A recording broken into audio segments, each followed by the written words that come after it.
आदाब, नमस्कार। आप देख रहे हैं न्यूज नेटवर्क में जुबैर अहमद। उत्तर प्रदेश की चुनावी हलचल हुई तेज। इस वक्त की बड़ी खबर, जौनपुर में पूर्व कांग्रेस विधायक नदीम जावेद ने एक प्रेस कॉन्फ्रेंस में आगामी विधानसभा चुनाव 2027 को लेकर बड़ा ऐलान किया है।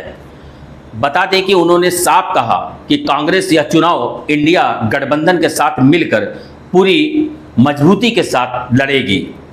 सीटों का दावा करते हुए नदीम जावेद ने बताया कि 2022 में 2 सीटों पर लड़ने वाली कांग्रेस इस बार जौनपुर की 3 विधानसभा सीटों पर अपना प्रत्याशी उतारेगी। हालांकि उन्होंने सीटों के नामों पर अभी सस्पेंस बनाए रखा है।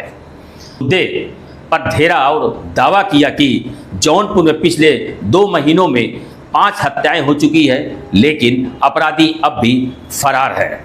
सीटों का आंकड़ा देते हुए लोकसभा चुनाव के नतीजों का हवाला देते हुए उन्होंने दावा किया कि 2027 में इंडिया गठबंधन यूपी में लगभग 120 सीटें जीतकर सरकार बनाएगी। से सियासी बिगुल बच चुका है। अब देखना होगा कि नदीम जावेद के आरोपों पर बीजेपी का क्या पलटवार आता है। देश और प्रदेश की तमाम खबरों के लिए बने रहिए हमारे साथ। हमारे चैनल को सब्सक्राइब करें, लाइक करें, शेयर करें और कमेंट बॉक्स में लिखकर बताएं कि आप खबर कहां से देख रहे हैं। धन्यवाद। 370 और 400 पार हो गए, लेकिन हम श्री राहुल गांधी जी पूरे देश में कन्याकुमारी से कश्मीर तक पैदल गए थे 4000 किलोमीटर। उसमें मैं भी 40 दिन चला था श्री राहुल गांधी जी के साथ 6 राज्यों में। तो उसका ये असर हुआ था कि उत्तर प्रदेश में भी भाजपा पूरी तरह से परास्त हुई। और जैसा मैंने आपसे कहा कि 43 लोकसभा की सीटों में और 218 विधानसभा की सीटों में सफलता मिली। बिहार में और बंगाल में जिस तरह के चुनाव के नतीजे आ रहे हैं, उसमें मूल रूप से जनता के आशीर्वाद से अधिक चुनाव आयोग का सहयोग, धांधली, भ्रष्टाचार, लोगों को धमकाना मकसद रहा है। भारतीय जनता पार्टी चुनाव को लूटने का प्रयास कर रही है, जिसके कारण उनको सफलता मिली है।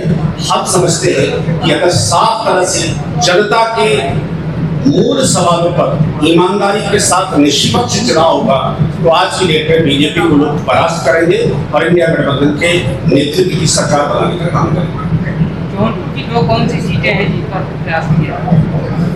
हमने पहले जैसा आपसे अनुरोध किया कि हम लोगों ने तो 3 सीट की मांग की है। कम से कम हम ये अपेक्षा करते हैं कि हम 2 विधानसभा सीटों में चुनाव लड़ें।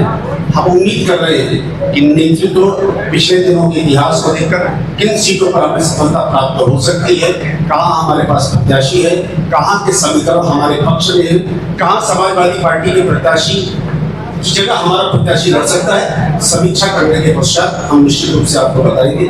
अनाउंसमेंट होगा। अभी बात करना थोड़ा जल्दबाजी है।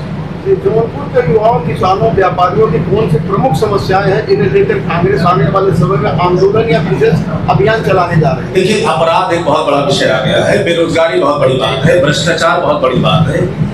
जिस तरह का बीजेपी ने वायदा राज्य की जनता से बहुत सारे सवालों पर किया था, वो है केंद्र की असफलताएं हैं। मतलब सैकड़ों मुद्दे ऐसे हैं जो आम जन से जुड़े हुए हैं। हमारा प्रयास होगा कि इन मुद्दों को राजनीतिक विमर्श के रूप में स्थापित करते हुए हम जनपद में एक बड़ा आंदोलन खड़ा कर पाए। और वो आंदोलन न केवल जनपद का आंदोलन हो, बल्कि राज्य की राजनीति को और चुनाव को भी विमर्श करने का काम करें। भाजपा सरकार की आलोचना के अलावा कांग्रेस जनता को ऐसा क्या नया विकल्प देना चाहती है जिससे मतदाता उन पर भरोसा करे? देखिए, विपक्ष का काम यह होता है कि सरकार जो कुछ करे उस पर सवाल उठाने का काम करना उसकी जिम्मेदारी है। लेकिन खास तौर से मैंने जैसे आपसे अनुरोध किया कि हर चुनाव में पार्टी एक मैनिफेस्टो लाती है, अपना एक एजेंडा लाती है कि अगर हम सरकार में आते हैं तो हम क्या क्या काम करेंगे। मैनिफेस्टो के लिए राहुल गांधी जी कमेटी बनाते हैं। वो कमेटी सभी जनपदों में, सभी महत्वपूर्ण विश्वविद्यालयों में, समाज के महत्वपूर्ण लोगों से, सिविल सोसाइटी के लोगों से बातचीत करती है और बातचीत करने के बाद जो मूल मुद्दे होते हैं उस पर बात करती है। लेकिन हम समझते हैं कि रोजगार और पलायन एक बहुत बड़ा मुद्दा है, अपराध बहुत मुद्दा है। समाज का जो ध्रुवीकरण करने का प्रयास भाजपा करती है, उसके खिलाफ एक पॉजिटिव वातावरण बनाने की बात है।